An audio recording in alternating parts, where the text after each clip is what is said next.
It's me again. Welcome back to your Champion Body YouTube channel.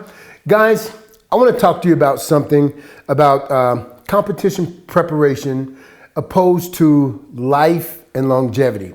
Now, I remember during competition, one of the things that was really important for me to be successful, that was to plan.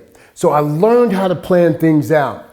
But I also realized after several years of doing this, if I didn't have a plan, I was actually planning to fail. So if you don't plan to fail. I've heard that statement said numerous amounts of time, but this became a reality to me. When I stopped competing, I was so used to competing that I really had no plan. You know, I'm just not going to compete anymore. I'm going to start in the ministry. I'm going to start doing business. I'm going to start doing all these other things. But really didn't have a plan of what I was going to do with my body. And so I'm always goal-oriented and focused on my next goal. So I'm going to win the Mr. Universe. I'm going to win the Mr. World. I'm going to win the Mr. Olympia, or, you know, something like that. And I always had a plan of how I was going to do that. But how am I going to maintain my fitness level? I have no goal, no short range goal of a year, 2 years out, you know. So I saw myself putting on a little extra weight until I start putting together a plan. A plan for what? A plan for life and longevity. So what does that look like? When I was competing, I knew that genetically, every time I competed, there were at least 2 people on stage that probably had better genetics than I had. But because I was prepared and because I did what was required to be the best on stage, with any of the weaknesses I may have had, I planned and I worked hard at, following this plan so that I could be number one. And so things that I would do, I would time my sleeping. I would time my supplementation. I would time when I ate, and everything was regimented. I got up in the morning, I took my supplements, I ate my breakfast, I went and did cardio, I worked out at a certain time. I came home, took a nap. When I took that nap in the afternoon, I would take tryptophan, because tryptophan is like a sedative, but it also helps to release your natural growth hormone. 30 minutes prior to working out, I would take the arginine. The arginine helps to release growth hormone. It takes about 30 minutes to get into your system, and it takes about 30 minutes for me to get into my heaviest lift. So while I'm lifting extremely heavy, I'm releasing growth hormone. While I'm taking the arginine, it takes about 30 minutes to get into my system, so I'm releasing a double dose of natural growth hormone. So I would take the arginine sometimes twice a day, sometimes a tryptophan twice a day. When you get into the REM sleep, or the delta sleep pattern, is when your body releases growth hormone again. So I would get a double dose of this growth hormone release. My workouts were very regimented. I knew how many reps, how many sets, the weights that I was going to use for each exercise that I was going to perform.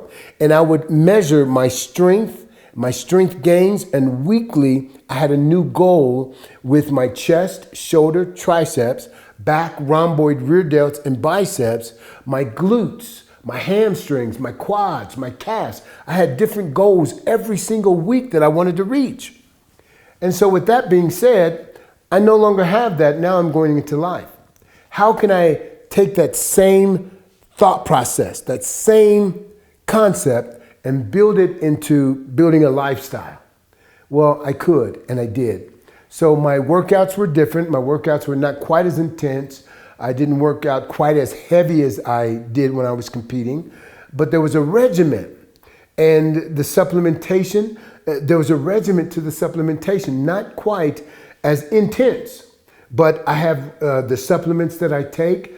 I have the training that I do. I set hours. If I don't get my workout done within a certain period of time, I say within every 24 hours, I have to work out at least once a day. So if it's 2 o'clock in the morning, and I've done this lots of times, it's sort of like my punishment, for not getting it done earlier. But I'm working into the wee hours of the morning. I'm thinking, I don't feel like this. And the thing that I quote to myself is, it doesn't have to be easy. It just has to be done. And when I say that, boom, I go and I get it done. So with that being said, I can transfer that same principle that I use to compete into my everyday life. I'm going to give you an example. There's a couple of people that I work with. One's name is Josh White. Beautiful, beautiful young man. I mean, he's very handsome. And his sister, Heidi White. Well, he races cars. Josh White races cars, and really good race car driver. And with his race car, there's certain things that he has to do for that race car to perform at the level it performs. And then Heidi White, she just got rid of a car maybe a year ago that she had. She bought it brand new, and she kept it 24 years. It was hard for her to let this car go because it was a part of her life for 24 years. It was a car that she loved. So there was a difference in these two cars. This race car is built for high performance, which is short-lived. That car will not perform at that level for 24 years. It just won't do it.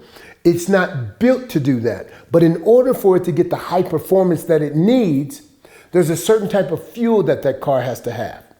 That's bodybuilding. Certain type of fuel that car has to have, certain type of lubricant, everything about that thing is high performance. So with bodybuilding, it's the same thing. You prep and you get ready and you compete. Well, Heidi's car, 24 years, is more like a lifestyle. We want to keep it for a long time. But guess what? There's a certain way you have to prep for that to make sure that car lasts for a long time. Well, my life now is more like that 24 years. I want life and longevity. I want high performance, but I still want to look a certain way. So I can implement the same process of this high performance car.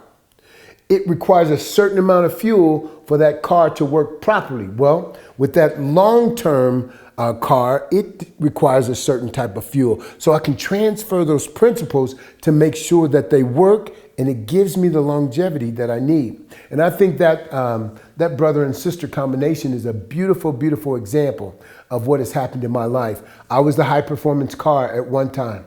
I don't want to perform at that level. I want life and longevity now, but I can still use those same principles to get the life and longevity that I want, but I need a plan. I need a plan, and I need to have a vision of what I want that to look like. What do you want your body to look like, and how long do you want this body to stay in this type of condition? Some people that train in different sports, once they finish their sport, they're done. Their bodies just, boom, just explode, and they can hardly do anything but sit on the couch. But if you do it the right way, and you have a plan going forward, you can get the life and longevity and still have a nice physique. Now let me ask you a question. What do you want to take place with your body? What is your plan? Because if you don't plan, expect to fail. You're actually planning to fail if you don't have a plan. These short-term diets, these short-term exercise programs that you may consider, that is not the answer. You've got to look long-term and put together a plan. If you need more help with that, I'm your guy. So if you like this video, let me know. And if you want some help with a long-term plan, I'm the guy to help you. So let me know that also. God bless you till next time. Boom! Ron Williams, out.